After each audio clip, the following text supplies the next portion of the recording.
Hello and welcome to the 21st Century Work-Life podcast, where we talk about leading remote teams, online collaboration, and working in distributed organizations. This podcast is brought to you by Virtual Not Distant, where we help managers and teams transition to an office-optional approach. Find out everything we do over at virtualnotdistant.com and check out our show notes and pictures of our lovely guests over on the podcast page. It's great to have you here, listeners. Let's get on with the show. Hello and welcome to episode 278, which is a What's Going On episode. But as ever, we hope that what we cover, as well as keeping you up to date with what's going on right now on the 28th of June, 2021, that we can also offer you listeners some evergreen content that you can share with other people, that you can refer back to in a few months, even years. So today we are going to cover some of the conversation around returning to the office with some news from Norway and some mental health considerations. And we're also going to cover some recent academic research. This is very exciting because the word recent is really important. And this is around the virtual water cooler. And of course, we've also got a little bit of what's going on in tech, as well as some great reflections and insight from our friends. So when I say we, I mean myself, Pilar or T. Hello, lovely to have you back. If you're a regular listener, lovely to meet you if you're new. And of course, Maya Middlemiss. Hello, Maya. Hello, Pilar. Hello, listeners. So Maya, even before we start, I have a note here because Apple Podcasts have changed their interface. And so I went and looked at our account and they've got a new section for reviews. And we've got some reviews, but they're quite like from 2016 and stuff like that. And I noticed that we have one review from November 2020 from Mark Colgan. So Mark, if you are still listening, thank you for taking the time just to type something. Of course, he loved it. So I'm hoping that you're still listening to the show, Mark. And listeners, if you want to give us reviews, we are always, you're very welcome. But what is even more lovely is if you get in touch through virtualnotdistant.com. So listeners, Maya, we have a set of articles to start with all around the conversation of going back to the office. And I was thinking, Maya, this morning, like for many years, we're trying to get people to think about what it's like to be away from the office. And never did I think that at some point we would be hearing everyone talk about how to use the office because it's something that is going to be a new experience. Yes, what's the office for in 2021? It's a really important question. Yes. So I wanted to start with a piece that is actually about what's going on in Norway. And I'm really, really thankful to, and I'm going to say his name wrong, I'm sure, because I've never exchanged words with him directly, Borge Derfskedal. And he is a connection on LinkedIn. And he shared this article, which is actually in Norwegian, but of course, Google Translate is so wonderful. And the headline is, Guro, who's 29, lives 1,336 kilometers from the workplace. The government wants more like her. And it's all about this. It's all about how the Norwegian government is encouraging more people to work away from their workplace if they can. It's really starting to advocate for, in the words of the article, a location-independent workplace. So I loved it. What did you like about the article, Maya? I'm not going to try and say any of the place names or people names because I will get that terribly wrong. But I love the way that they've really put this example case study in her context and talked about what she likes to do in her spare time, how she lives and how her lifestyle supports the way she wants to be, and why that's important in order to do the work that yes, Google Translate's offering me a mixture of genders here.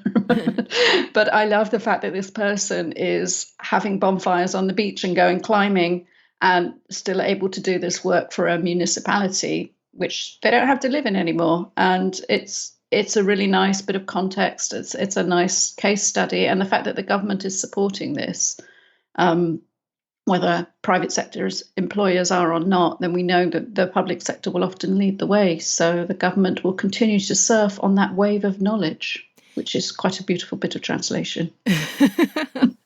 I hope we don't have to quote. We don't know. We'll quote Google as a thank you for the Yes. translation.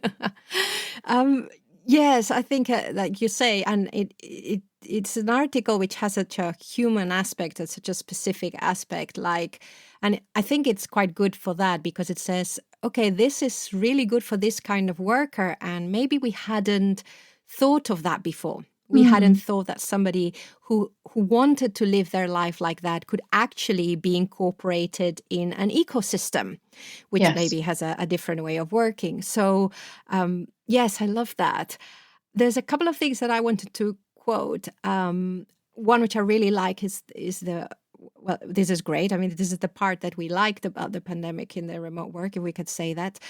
Only 3 years ago, I think it would have been impossible to get such a decision in the government. And I think that really reflects a much wider pool. And this is not about, again, it's not about us saying people have to be able to work remotely. It's about you have to be able to make the decision of how your people can work. And you have to be able to have a discussion, and a location-independent lifestyle could be an option. But at least it's really having to be able to have that conversation. Yes, it's brilliant. And it's great that public sector decision makers are starting to take a really long view and look at this and the second and third order consequences of what's it going to mean in different countries where they might have been fighting urban migration for many years and people leaving rural areas. Norway, I think of probably as a tourist cliche, as somewhere with lots of mountains and beautiful rural areas that are probably quite sparsely populated. And I'm sure that lots of younger people and professional people have tended to drift away from those areas. And if this is a way that people can stay in them, I think it's just going to make such a difference to the way we live and work, probably over years and even decades, because it takes a while for people to actually move and for infrastructure to develop in different places. But it's a really exciting trend. And of course, governments are turning their attention to this and wondering what the impact's going to be and how they can capitalize on it. And with any luck, all those things can line up with people being able to live and work how and where they want to. Yeah, and the benefit that can have to society and even to the workplace. Because if you think of a workplace that coexists, where you have people working online and in some office and coexisting, what you have then is people having the lifestyle they want, therefore bringing a better version of themselves to work, and therefore being a better worker and a better person to be around. And then you extend that to society, as you say, where people actually can be in the community that they want to be, not in the one that's closest to work, or because they don't have that commute, they can spend more time in that community. And again, this was the argument in many episodes ago with Chris Slemp, talking about the office optional approach we've been advocating for ages. It really is, it's not just about being able to work from home. It's about deciding where you want to spend your time and your energies and self-actualizing. So I'm going to read just another quote from the article or from the translation. Location-independent workplaces are one of the measures in the 3 district strategies the government will launch next week. And again, if this is the direct translation, I love that they're using location-independent, not working from home, as opposed to there was a recent article about Deloitte enabling their people to work from home in the UK. So I like the location-independent. And then what they also say, employees in this state can belong to local office communities with other state employees, possibly together with municipal or private actors. Small towns and villages will be relevant places to host such office communities. And that was the thing that I went, yes, because we're always talking about how we get siloed in organizations. We're always talking about how it's difficult for example, local authorities to learn from each other and for people to have a broader view of who they're helping and who they can be collaborating with. And this for me is giving you that location independence, so you're not only with your co-workers, also that you're not with your coworkers, you still have the connection with your coworkers online, and then physically you can be in another ecosystem, and that enriches the service. Yeah, and it's brilliant. And that does not happen in traditional offices. It's great when you have shared buildings and things like that, but it's very rare that you get public and private sector people working alongside each other as you could in these near home co-working type setups that they're talking about. So the synergies that you could create there is going to be quite unprecedented and really rather exciting. This is really exciting. So, Borge, if I'm saying your name right, if you're listening to the show, continue sharing this kind of stuff. It's amazing. Listeners, again, especially if you're not in the UK or the US, or just because of our connections in Spain, because we know a bit about what's going on there, but anywhere else, please, anything you have, if you want to send us an article or a audio snippet would be great, some lines, because I think we'd love to share that with other listeners, and also because we are really curious about that. So going back to Europe, and in particular to Ireland, I mean, I don't have much to say about this article, but I just wanted to throw it in here. Facebook to allow Irish staff work from other European countries. And this is interesting because Facebook was one of those countries, one of those companies, I remember, that we weren't quite sure how they were going to react to the whole remote work, and this is another step saying, okay, the people who are going to be based in the new big Irish headquarters can actually work from other places, and I think they've got a list of maybe 8 countries. So I just thought this is interesting of how this is evolving. Yeah, definitely. Maybe it's also Ireland rubbing in what an ex-member of the EU has sacrificed, this ability to actually live and work anywhere with relatively little friction in terms of employment and regulation and so on, provided the employer's behind you. So, it's lovely. Good for the people at Facebook if they're getting this opportunity to move around a little bit, experience different cultures and places to live. And it will be part of the same agenda of letting people maybe move away from rent hotspots like Dublin, and their tech sector is very overheated at the moment. So, it's all part of the same agenda of choice and changing the way we live and work. To separate work from the place we do it opens up so much more potential.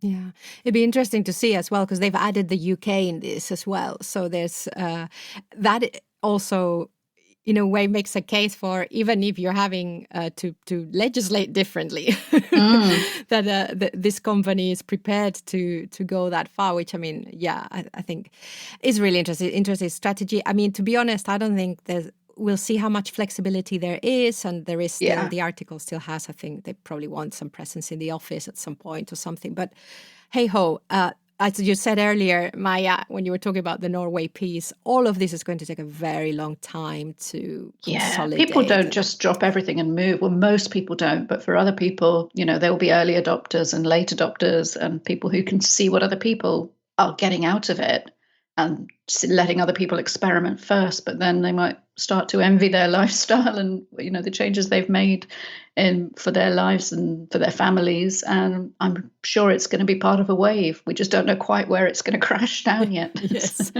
So part of that wave, I love it, is also then it takes us to the next article, which is from the BBC, so mainstream. We love it when this is covered in the mainstream. Yeah. And it's called The Zoom Towns, Luring Remote Workers to Rural Enclaves. Now, I don't like that they use Zoom towns, but anyway, because what about the async towns? Well, exactly. And it's all this kind of idea of there being this kind of second class, whether you call them second tier cities or flyover states or whatever they refer to in the States. But, it should be about choice, and it should be more positive than that. So, if a smaller town or a city is going to take the label of Zoom towns, if that unlocks some possibility in somebody's mind somewhere that they might be able to live there and work for a company in San Francisco or London or wherever, then great. But it'd be interesting to see if that one catches on. I've not really heard of the phrase Zoom towns outside of this particular article. What I found was a shame, and I don't have the energy to write to the writer, is that it's a US based article, so it's about something that's happening in the US, and of course this kind of stuff has been happening. You mentioned Ireland, it's happened before. Yeah. In Spain, we've got this has also happening. I think in Galicia, I remember Rowena Hennigan telling me about this, Yes. and it's just a shame that there is no reference in the article about all that. But listeners, before we go on, so the article is all about that. It's about rural places and how some people are choosing to live now away from the big cities because they can now work remotely, etc. And this is mainly in the US. So that's what the article is about. Yes, outdoorsy Zoom towns is where we're all headed, apparently. Which is, there's just so many cliches to unpick in there, but never mind. I mean, it is interesting. The flip side of this is that the cities, as well as the people, are being able to make new choices now and decide to invest in things that make them attractive and interesting places to live without having to attract industry to settle there and create jobs, so they can invest in other sort of lifestyle events and activities and making it a pleasant environment for people to want to come and raise their families and put down roots. And all they've got to do is put in that infrastructure, the rock solid broadband and those cultural things. So it must have changed a lot of decision making for those planners, and hopefully those incentives align quite nicely. Yeah, and listeners, if you are relatively new to the show, you might want to check out the episodes with John O'Dean and Tracy from Grow Remote. I think it's called Beyond Working from Home, the Remote Work for Social Change, something like that. Maya will put a link in the show notes, please. Yes, we'll dig it out. The remote Tulsa story is a really interesting one and goes to prove that this has actually been happening, since way before 2020 as well. Yeah, in Vermont as well.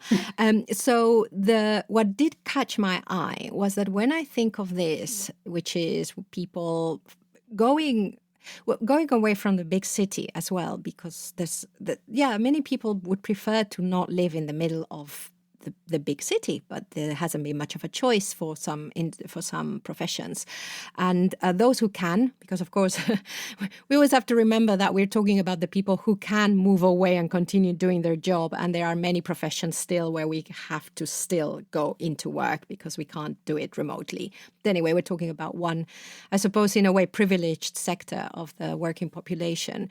But what really struck me about the article was the age that they were talking about, because I always think of people in their mid-career going away, but they said the article said 1 in 20 US adults have moved in response to COVID-19.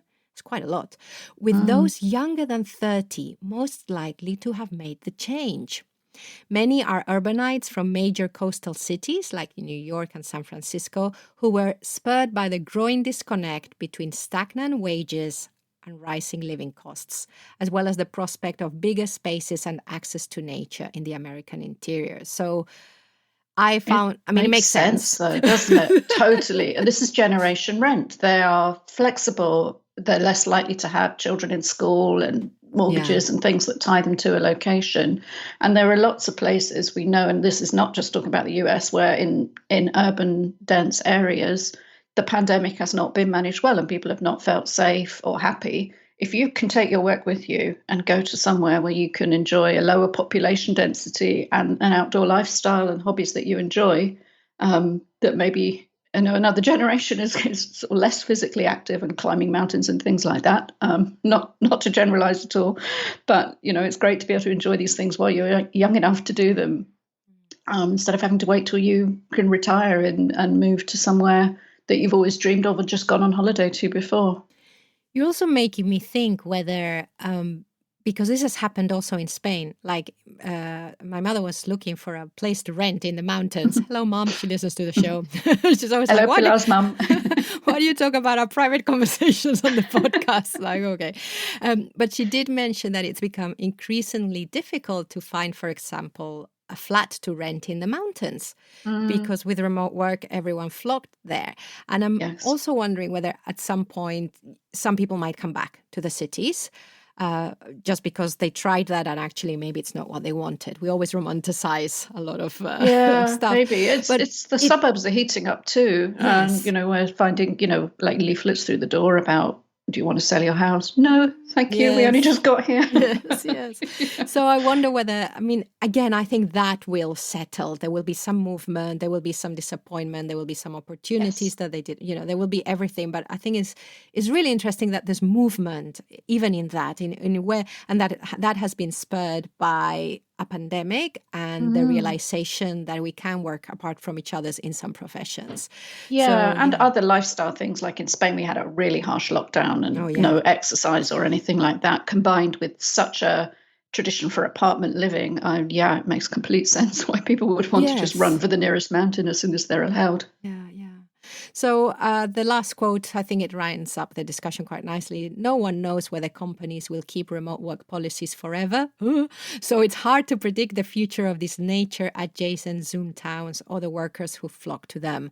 I think they've also got a point that we don't know how everything's going to settle. We've got a long way to see how organizations evolve and what sticks, what doesn't, what choices people have, what Mm. choices organizations have.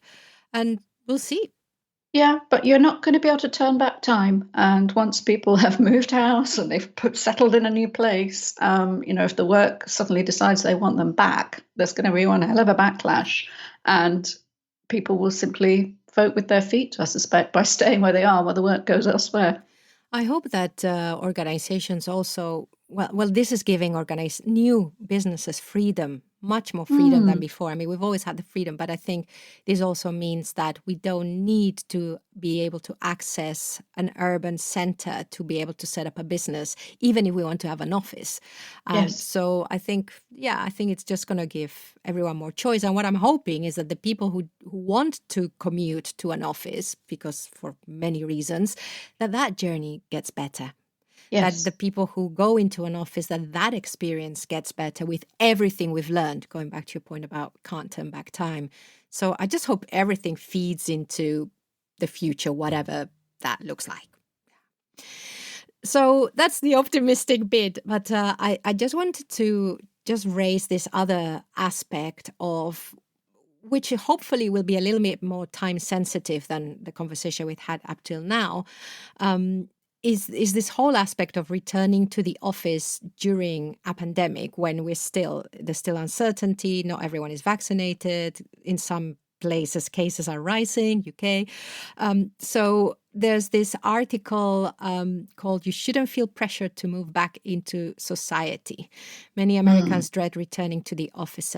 Here's how to prepare." And this was shared in LinkedIn by, I came across it because someone commented on it, by Jennifer. And she shared openly, and then she also shared privately. We connected and she sent me some private messages about her own experience. So thank you to Jennifer and people like Jennifer who are bringing up conversations and stories which are not hitting the headlines as much as they should.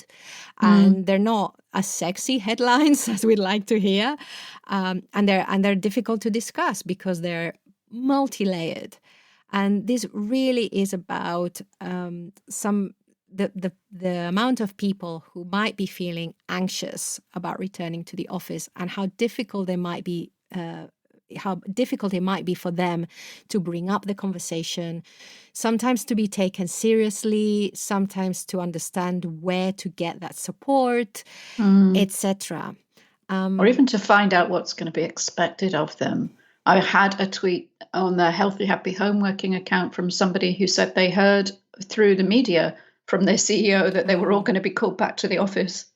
And, this was before anything had been announced to them after months of working from home. So people don't even know what's going to be expected of them, never mind how to think about or communicate about what they actually want. So I'm sure it's all fueling part of this generalized anxiety, as we hear phrases like hybrid and flexible chucked around, but nobody's really defining them, or a lot of people and organizations aren't. So no wonder people are feeling pressured when they don't know what's expected of them and what that's going to look like, or what rights they might have to say, no, actually, I don't want this, or this is what would work better for me. Yes, the uncertainty is it is part of that anxiety as well. On the flip side, for the people making the decisions, it's hard also for them to. Mm. I mean, the communication. I mean, the story you told me. It's like well, it's like what's happening in the government in the UK, that businesses are finding out what's going to happen at the same time as the general public and stuff. And it's Yeah. it's that all of that, the communication aspect. It's one very important factor. At the same time, if we're trying to decide how the office will look like or what we're going to do, it's really difficult also to second guess what's going to happen. So I think that to be able to stay flexible in the decisions, if you're having to make those decisions, along with communication and even communicating why decisions are not being made, I think it's really Yes, important. that's so important. Being able to have an honest discussion about the things you don't know yet. I think maybe there's still this kind of perception that business decision makers have to have all the answers, and actually, the world's been through such an upheaval, and that's still ongoing. So to be able to have an honest dialogue internally and say, we don't know what it's going to look like in the future. What do you want? What would serve us all best? And to just have that out in the open rather than everybody waiting to hear. And the point is that what people don't know also is what the reality is going to be like. So, as an example, there might be many people who want to get back to the office, and so the temptation would be, okay, let's make everything ready for that. But then actually, maybe people go back and they find that actually that's not what they wanted. Yep. Or people who want to continue working from home, because that's the main way of remote work at the moment. But actually, once lots of people start going to the office, maybe they change their minds. So I find it quite interesting to make the parallel with the behavioral interview. When you ask a candidate instead of what would you do if, which is the conversation that we're all having because we can't refer to past experience. Instead of that, what we really want is what happened when this was like this. So it's really, I find it fascinating and really difficult. And to be honest, listeners and Maya, I'm just glad I don't have to make these decisions. Yes. I give thanks for that so often, that I don't lead a team at the moment, and that, never mind manage a large enterprise, have to make those decisions for other people, because I really do feel for people on every side of this. And, whilst with Healthy, Happy Home Working, I'm always advocating for the individuals to decide what they want and to stand up for that. I feel so much for the managers as well, because there's no playbook for this. Nobody's got experience of this from the last pandemic. We don't know what we're doing here. People are feeling their way through it. And people, as you say, might not know how they feel until they go back into that situation, until the first time they get on a crowded train, or until the statistics start to change again about infection rates in the winter when the flu started and everything else. So, this is all so much unknown. I think hopefully people will go on being kind to each other and giving each other a bit of space and consideration. That would be the best outcome. And the difficulty with the individual preferences is that everyone's preferences affect each other. So it has to be about how we fit in the individual preference and still continue thinking, well, we still need to be working together. We still need to be an organization, et cetera, et cetera. So and we it's still really need to be difficult. commercially viable. We can't say everybody can work from home when they want to, but we've got this office that will accommodate 25%, but everybody wants to use it on Fridays. So, that's just not going to work. So whilst it's great to say we could be led by the activities and things like that, there's going to have to be give and take and really clear communication about it, or it's not going to work. The other thing that struck me as I was reading the article and throughout the conversation around this is that because the article mentioned things like the fears, and you just mentioned it, some people have to use public transport to get to the office, for example. So they might not be afraid of the office itself, but the journey there. And I'm just thinking sometimes business leaders making those decisions, especially in large organizations, that's not their day to day. They're probably, they might use a car, or they might be live closer to the office and stuff like that. So I think that that's another aspect of the work of that conversation. And a lot of the time, people making the decisions just don't have a perception of the lived reality for other people. I think this happens an awful lot in business. As you say, it's likely to be more senior people, people of a particular life stage, generation. And it's interesting because of the way we've all been working from home. Lots of people have talked about how they've got to know other people's context and background a little bit more over this time and maybe learn things about their colleagues that they didn't know. Somehow we have to take the psychological safety to keep that level of disclosure back into the office to have these conversations and be really honest with each other and say, well, actually, I don't mind getting the training, but I'm not prepared to do it in the rush hour, or I don't want to be coming into other people at all because I've got someone really clinically vulnerable in my home, or something like that. Things that people simply might not know about each other, and somehow it has to be safe to talk about that if we're going to make this work. Otherwise, as the article concludes, people will leave, and that's expensive. That the cost of replacing people and the lost productivity as well as the direct expense is going to hit business really hard. People will leave or they will be unhappy. Yes. Because not everyone can leave, but this is the thing that we're also trying to achieve is that, okay, we want best fit for the organization, but also for those who feel stuck for whatever reason. That is so terrible.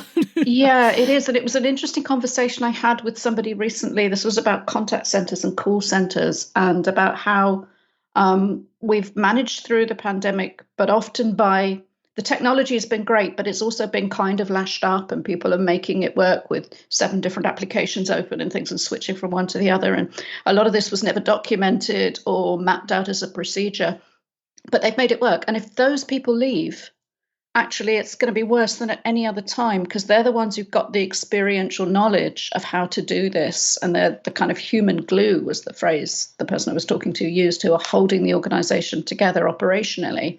Because none of this was intended. And a lot of places it's like, yeah, we just went online and everything worked fine. And actually, yeah, it kind of did, but it was a bit of a lash up. And actually what you need now is to consolidate all of that and document it and systematize it a little bit. But until you do that, those people are even more pivotal. And if they leave, it's not going to be a case of there's a job description ready to just advertise and drop somebody else into. It could be a lot more costly than people realize to replace those pivotal people. So as we start to use the office, and well, some organizations, some have said, okay, no, but as we do start to figure out what the new way of location for some of our people is going to be, you've just pointed out to one of the things that companies still are not. One of the things around remote work that companies have struggled most during the pandemic is this whole sense of documentation. There's still a lot of documentation missing, but if we really want a more flexible workplace, like you say, there are just some things, as well as some process, even some of the things that are not as technical as well. We need to be documenting that so that they're more accessible to people from wherever they are, and for onboarding aspects, for all sorts of reasons. And the other thing I was thinking of, Maya, you mentioned psychological safety, and it's in addition to that, so understanding the conditions that have allowed people to be more themselves, to bring up more things, if that's been the case, as well as those conditions, is the fact that we have been making space for that. We have been saying this space is for you to share that, and teams have been doing it through virtual coffees, through sessions dedicated just to mental health. We have to continue doing that. So during this transition to whatever, and the next stage of transition to whatever, because I keep saying this is a 2-stage thing. One is moving back into using the office during pandemic mode, and then what comes after. We have to keep, and if we don't make the space, if we don't deliberately create the space for those conversations, they're not going to happen. Yep, definitely. Okay, so apart from all the talk about starting to use the office, what else is going on?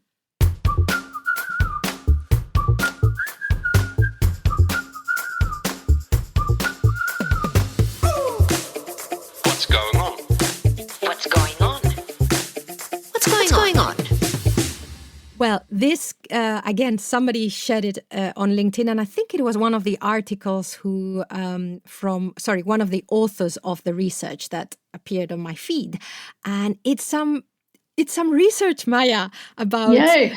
about virtual stuff that is placed in now, not 5 or 10 years ago. And the headline is that the name of the paper, which is a Harvard paper, is Virtual Watercoolers, a field experiment on virtual synchronous interactions and performance of organizational newcomers. So it's about an experiment that they did in an organization, I think it was a global organization, where they had interns, and the interns had virtual coffees. They call them the virtual water coolers. So sessions on an online platform, and they were informal sessions, and they had different kinds of, I think they had about 5 different groups. So one of them was just the interns amongst themselves. The other one was where they brought senior managers, etc. And then they've obviously had a control group. And I think one of the groups also had an asynchronous water cooler. And this was, well, it was fascinating. Yes, it's great. First of all, it's just great to see research happening. Somebody actually trying to investigate in an evidence-based way what's going on. But for me, it just really reinforced this thing that we talk about a lot, which is that stuff doesn't happen accidentally or spontaneously in the same way in the remote space, that you have to be deliberate about it. And this really made me think about the experience of interns and onboarding in a large virtual organization. And it's great that somebody really investigated how to make that better long term for the person and for the organization, because really integrating people smoothly at the outset, there's got to be a win-win all round. So really interesting research. So the article that we came across, I'm just opening it, is actually in a blog in the World Bank blogs. And the title is Onboarding Summer Interns in a Virtual Work Environment. An experiment highlights the pros and cons of virtual water coolers. And it's dated June 14th, 2021. And the article is by David Mackenzie, but the researchers are Ivor Vojinov, Prithviraj Chaudhuri and Jacqueline Lane. And I think it's Prithviraj who I'm connected to online. Yes, we've spoken to him before or talked about his research before, I think. Oh, I would love to have him on the show. Maybe I should bring him on. Yeah, he did that article that was on the front page of the Harvard Business Review about working from anywhere. That's it. He's the one. So excellent stuff.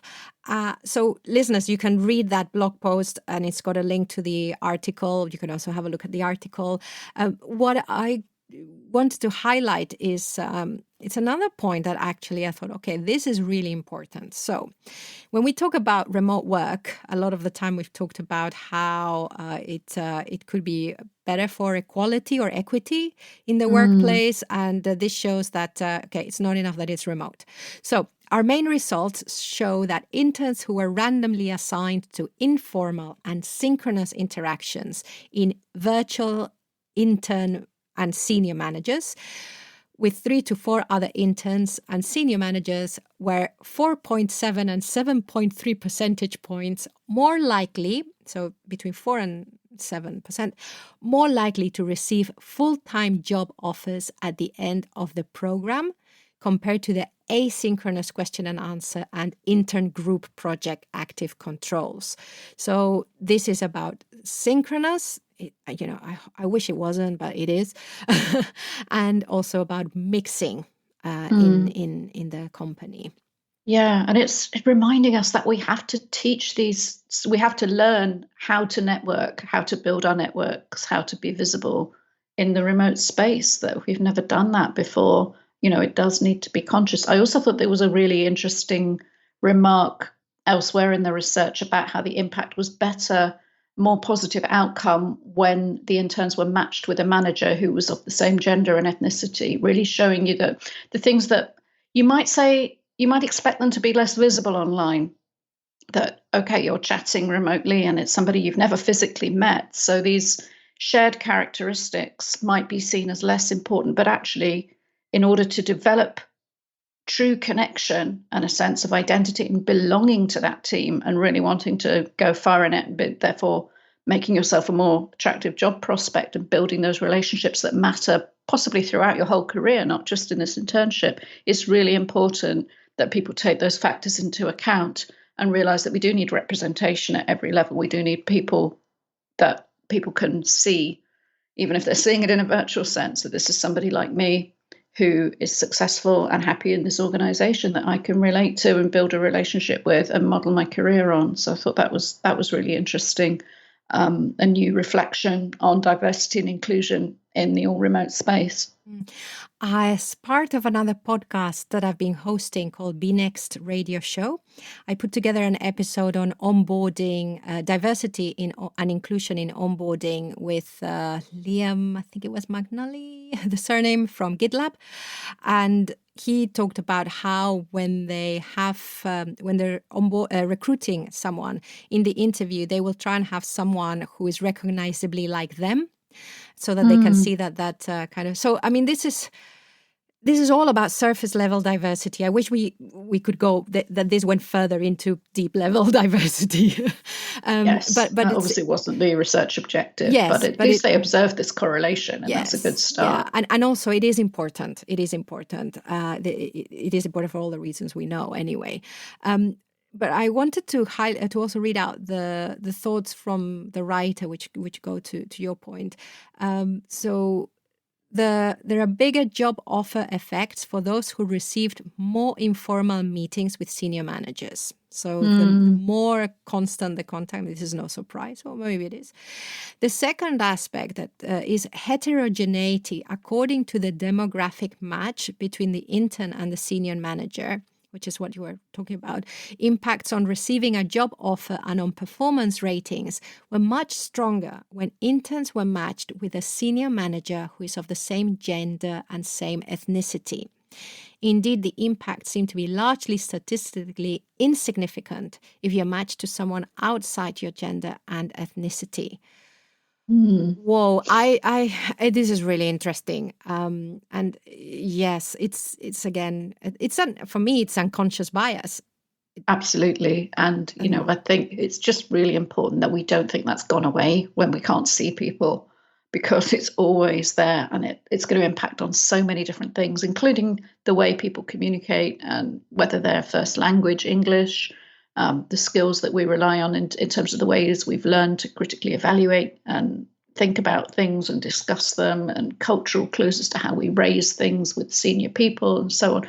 All of this, you might lose some of the visual context of that when you can't see somebody, but it affects people's whole careers. That makes this really clear. So we can't ignore it, and we have to work consciously to overcome our unconscious biases. But this is all synchronous, so they could see each other. So yeah, well, I just want to make that clear, because this is these encounters are synchronous. They're all synchronous, and I don't think they probably had any other. I mean, I don't remember that they will have had much other contact with them as well. But I think it's really important to know that if this is going to be important for us, this being able to see someone, to be matched with someone that we are comfortable, looks like us, and that is a positive, then synchronous is great. If we didn't want that, then maybe we need to be thinking a bit more about what can be done asynchronously as well. And unfortunately here, it seems like asynchronous seems to be, in this specific context, a bit of a waste of time. It didn't seem to give the interns anything. But I think it's interesting. Not in isolation anyway. Yes. And as you say, we're only looking at this sort of particular intervention of these kind of informal water cooler meetings. We don't really know what the matrix of their other communications were, and maybe that's too variable, but it does suggest there's probably a fair bit of noise in these findings. Yeah. I don't think they were the direct managers as well. So it's more like a mentoring kind of relationship. Yeah. So I just love that I love that there's been the difference between sync and async, and that it is happening now, and it's raising all of this stuff that we thought, just because it's remote, it's not going to happen. Well, actually, it's all there. It's all there. So going into a much more pedestrian what's going on aspect. A bit of tech is always nice to see how we're advancing. And Slack has now, I imagine it's rolled it out to everyone. You can now schedule messages, just like you can schedule your emails. Yes, tiny change, but really important when we look at the synchronicity versus asynchronicity spectrum and how these tools are used. Yeah, I did see a very long time ago somebody on some forum or something, or even a tweet asking for this, although I might have been during my Microsoft Teams thing. And I'm always in two minds about I love the scheduling emails for my work as a freelancer, because then I can really set my boundaries with especially with a new client, and not just set my boundaries, but also for them not to think I'm infringing on their boundaries. But within a team, I always think, I think you need to have your conversation so that people can communicate purely asynchronously, as in I put the message now and I know you're not going to get it now, instead of scheduling it because I think that. So I'm always in a two mind about the whole scheduling thing within a team. What do you think? I think that it's good to have this functionality because teams vary so much in how they use these tools. And also individuals within teams have different communication preferences, different habits, different circadian rhythms. And for one person, maybe they're expecting an answer straight away, but somebody else needs to be clear about their boundaries. And for that person, that boundary means keeping an eye on what's going on in the conversation, but not actually wanting to be seen to be working at that time of night or whatever. So I know that I've, in the past, when I've been working as a freelancer with a client who's got me on their Slack team, there's times that I've looked at that Slack when I know I shouldn't. And I write and speak about boundaries and why they're really important, but I've had a look because I was waiting to hear about something. And I've ended up marking that message unread, so it will get back in my face in the morning when I'm expecting to be working with them. And that's because I want to write a reply and I don't want to miss it. And now I've read it, it won't show up. And so that was a workaround that was clunky. And I think it'd be much better if I could dash off a quick reply, but know that it won't go until when I expect them to expect me to reply. Maybe it is all, overthinking these things, and we should just kind of try to model the behavior we want in terms of how we have these conversations. But you can't always do that when you're not at the center of that team. And I think this is something that maybe some teams will never use it at all, but the fact that it's there and the fact that Slack responded to a feature request and introduced that, I think it's nice. It makes the spectrum open up a bit more widely. Yeah, I think it is. I'm just getting the thought of, like, imagine a team of 25 people and they all schedule their messages for 9 o'clock if it's in the same time. So, well, I think that's why that it needs to. I think we'll need to understand how to use it as well if we want to use it, and why. And I think the conversation of why we would use it is the most interesting bit. Yeah. Great. Well, have we got any more? I don't think we've got any more articles, do we, that we need to bring up? No, I think we've spent enough time chewing over the ones we've got. We always end up going deeper than we expect. Yes. Well, listeners, virtualnotdistant.com if you would like to send us any more articles to chew over, as Maya says. But before we go, we do have quite a bit of stuff we want to share from our network. And there was a question on LinkedIn this month, or last month now by the time you listen to it. And the question on LinkedIn was, in this current work environment, how can we help or encourage our teams and colleagues and ourselves to avoid burnout and too much computer time while still being productive? And I'm just going to read out some of the names, and some of them have been on the show. So Christine said, great question. I think it's imperative that we really redefine productivity as a start. I think you're so right, Christine. And we do forget about that.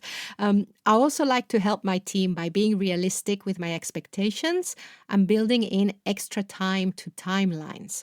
I also back my team up if they're receiving outside pressure. You could have a whole podcast around that, Christine. Thank you, because you've got expectations, buffers, and then the inside versus outside pressure. So Lovely. Yeah. Nancy Settle Murphy, for me, it's about chunking my work into relatively small pieces of time, about 25 to 30 minutes at a stretch, and then physically walking away from my workspace. It might be to pluck a few weeds, water the garden, chop veggies, take a brief walk, something physical and far removed from the work at hand. I almost always come back refreshed with new ideas and a renewed determination to finish what I started. And then she says, for teams, creating a constant water cooler type of conversation area, whether face-to-face or remote, can be a place where we can recharge, release pressure, have a laugh, or just feel a much-needed sense of community. And thank you, Nancy. I have to say that every time I take a break from my screen now, I think of Nancy with her vegetables. So that's really nice. Anish said, I'm thinking about activity substitution. Substitute the activity of the thing you do habitually with something else that is rewarding. Anish in Docha, he's got a high level of self-awareness and he really looks at all this kind of stuff. And he did a whole big piece for a while around building habits and stuff like that. So that's a really interesting one as well. And then I'll end with, we've got two more. Tim Burgess said, Tim, of course, is one of the Hello, co-founders. Tim. Yes, hello, Tim. Tim is one of those people who probably might still be listening to the episode. He says, we did an exercise recently on stress, and we noticed that whilst many of the causes of stress were work-related, none of the ways of alleviating or managing stress were work-related. So we have been encouraging people and managers to think about how they can unchain from their desk. What tasks can be done walking, on the phone, or sitting outside? Mm-hmm. What tasks have to be done on your laptop or with an external monitor or without interruptions? And then hopefully folks will explore how to incorporate some stress relief into their work or blend activities such that it makes it better, which fits in nicely with Anish. For example, maybe listen to a recorded update of a meeting whilst doing a household chore.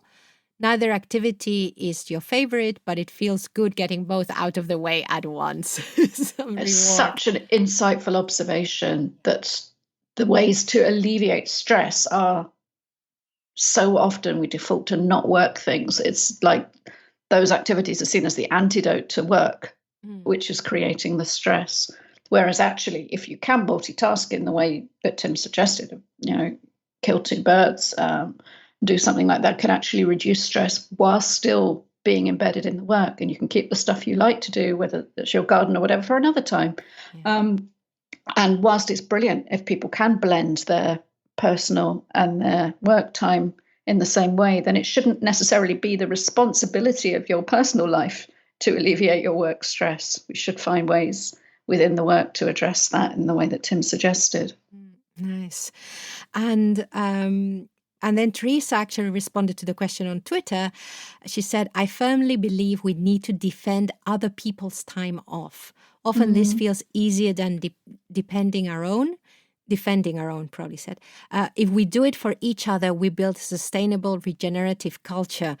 I think that also goes back to the point about scheduling messages or not. What are we doing? Yeah. I think it's so amazingly... that's lovely, Teresa. It's not just about ourselves, but also how are we defending other people's and also the agreements that we can have around that. Yeah, and it models that behavior that we hope other people will then reciprocate and respect our own boundaries. Exactly. And so that's been what's happening in the written asynchronous space. But I would like to share some of what's been happening in the synchronous audio space. So every now and then on a Wednesday at 12 o'clock British time, I have been running a Twitter space all around hybrid workspace. I think I'm going to stop using that word because it really took my head in, and I'm trying to use Office optional. Unfortunately, for some people, it's not an option. So Chris Coladonato turned up to the last one, and she shared something which I found interesting. She's been using Clubhouse, which is another audio-only social app, and she has been doing some audio co-working. So she just go into a room in Clubhouse and just introduce herself, and then just stay connected while she was working. So that was I thought it was really interesting to do that. Yeah, I've seen a couple of those on Clubhouse. I've not seen the attraction for me personally, but I just think it's fascinating because I bet it was not something that the people who created and developed Clubhouse ever saw Yeah. as a use case, and people have latched onto it. So brilliant. Yeah, and I'm just gonna go off work track a bit, but it's really interesting. I hopped on a Clubhouse. I went into a room the other day, and there was just this conversation around towels. But I love the randomness of this, that you can It's too random. and you just go in I've and you turned all my listen. alerts off on Clubhouse. It's too much. It's crazy. And now this is where the space is getting interesting, because it's going to start to diversify. Spotify have bought Green Room. I don't know if it was called Green Room before, but they've bought another audio-only app, which is called Green Room. And it's so different from Clubhouse. It's much more about social, it's very sports focused. Lots of people from the Middle East using it. Really amazing. And so I'm just wondering, and we know that Facebook is going to bring something out soon. I think what might be happening is already these audio-only spaces are already diversifying. Yes. So I think Clubhouse is going to remain the domain of the entrepreneur and the alternative thing, I think. I don't know. You've been there. I Or will haven't it be really a been there. flash in the pan? I don't know. Is this year's synchronous audio last year's stories everywhere? I've been loving Twitter Spaces because Yeah. I can open something. I don't need to set anything up. But it's not in my feed. I see very few people running them, so I don't know. But it'll be interesting one. And then finally, sorry, did you want to say something around that? No, I was just saying we're going to see how this pans out. And I haven't really thought this thought through, but maybe it's something to do with remote working, that this people feeling isolated or not hearing voices as much is driving this trend towards the explosion of synchronous audio apps. If we're just messaging our co-workers all day, then we want to hop on Clubhouse and hear voices. This is something that we used to talk a lot about when we were, before the pandemic, when people were saying, how do I continue not going insane? And one of the things we said was join an online community. And it just so happens that most online communities have been somewhere where you went and communicated via text. So I think that, yes, it's not just about, it's about preventing loneliness. It's about building your network outside of your organization. And for the freelancers, and I think that's why Clubhouse was so hot as well, is for freelancers, it's another way of networking. So build another tribe. Yeah. You'll come across different people. Yeah. You'll come across some of the same people. But that's part of it as well, because we need to sustain those networks. So I hope it will stay. I mean, yes. And it's nice, actually, when you do come across people that you've known for years on LinkedIn, but you've never heard their voice before. Yes. So that's rather nice. So it is a good reminder of the importance of audio. Of course, you can just listen to podcasts. Well, yes, but the interesting thing is that the reason why I went in to listen to Clubhouse was because I didn't know what I wanted. So I just went in and I wanted random, where it was, it's like a radio, but with, yes, with unprepared. I love it. Sorry, I'm going a bit off my microphone because I'm just trying to look at my calendar at the same time. But before we go, I just wanted to let listeners know that I'm going to be doing a talk for the Emotional Intelligence Lounge that Sandra Thompson is putting together. And this is a new initiative all about emotional intelligence, but also remote work. So we've got quite a few people that ongoing listeners, regular listeners would recognize, who've been doing some talks and stuff. So I'm going to be talking to Dr. Richard McKinnon, with whom I co-host My Pocket Psych. Well, it's his podcast, I Turn Up. And we are on the 13th of July, which is Tuesday, and I will be in Denia. Hey! So it will be live, and it's at 3:30 UK time. So we'll stick the link in the show notes. We'll have an affiliate link. So if you do sign up to the whole thing, which is it's like some learning activities, so some talks, and then there's a larger conference, like a more traditional 2-day event in October with Daniel Goleman is going to be there as well. So it's all online, and so if you're going to book through our link, because then we get a bit of cash. It'll be nice. But if not, we're going to be live on LinkedIn on that day, so on the 13th of July. So you can see us then. Great. Okay. Any other parting thoughts for our listeners after this 1-hour conversation, Maya? No, I think we've left people with plenty to think about already. So I think, this has been a really interesting conversation as ever. Thanks for sticking with us. Excellent. So I am going to rattle. So you can, if you don't want to hear me rattle off how you can get in touch, you can switch off now, go and listen to another show. But if you haven't subscribed yet to this show called the 21st Century Work-Life Podcast, please subscribe on any app you use, or follow if you're listening to Apple Podcasts. Sign up to our monthly newsletter, which has reading and listening recommendations. And you can do that over at virtualnotdistant.com. And remember that if you sign up, you will also get a free guide on leading through visible teamwork. I always forget about that.